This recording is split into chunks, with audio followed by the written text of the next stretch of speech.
How many of you feel currently that you're living your lives full of passion, doing exactly what you love to do every day, and you would continue doing it no matter how much money you had in the bank? Excellent. How many of you know, or at least can imagine, what it might feel like living with that kind of passion, but you haven't quite gotten there yet?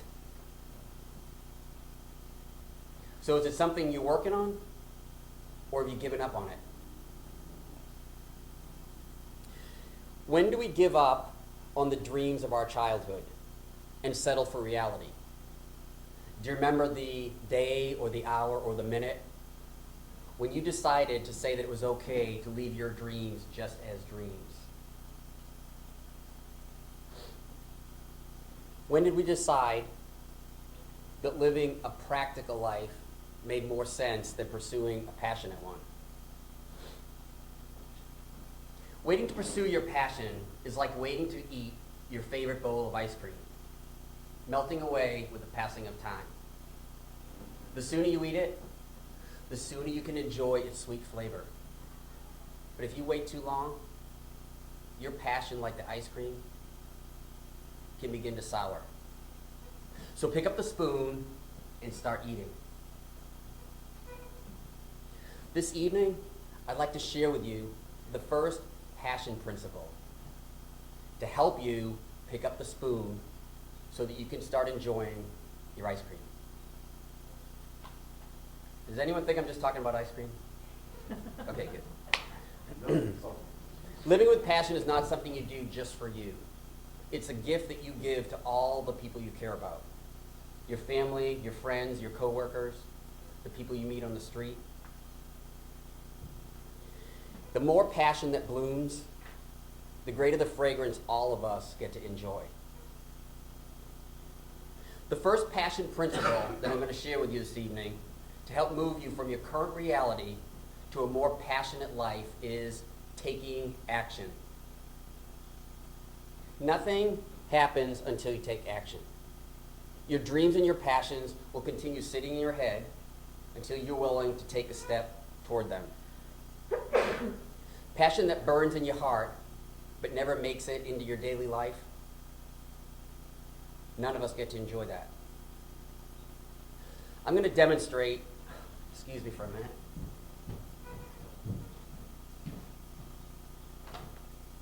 Now I'm going to demonstrate the difference between people that achieve their passion versus those that just dream about it. Who would like this $20 bill?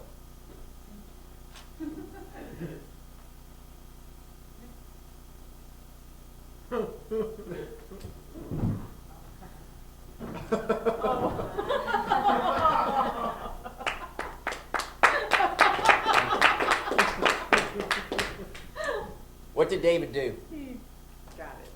He took He it. got it. What was the payoff for him? Fake $20 bill. How many of you at least thought about a little bit coming up and getting the $20 bill, but didn't do it? Anyone? What prevented you from doing it? Why wouldn't you come up and take it? Anyone? Any reasons? So it's a hypothetical one. Okay. Just a demonstration. Okay. Any other reasons you wouldn't come up and grab it? I gave you the fake deal. Anyone else? Because in life, the philosophy is nothing in life is free, so I would assume that. Okay. So hesitation, wondering about it. Anything else? Any other reasons? Your main focus is not money. My main focus is not money, right? Anybody feel a little overcautious? Sometimes you worry about what other people will think. Yep. Or you wait for someone else to do it first, right? Okay. The same things that stopped you from coming up here to grab it are the same things every day in your life that stop you from doing other things, including pursuing and achieving your passion. All those things that hold us back and that we worry about instead of just taking a step and taking the action. There's very rarely a perfect time to do anything. So the key is just to get in the game and do something.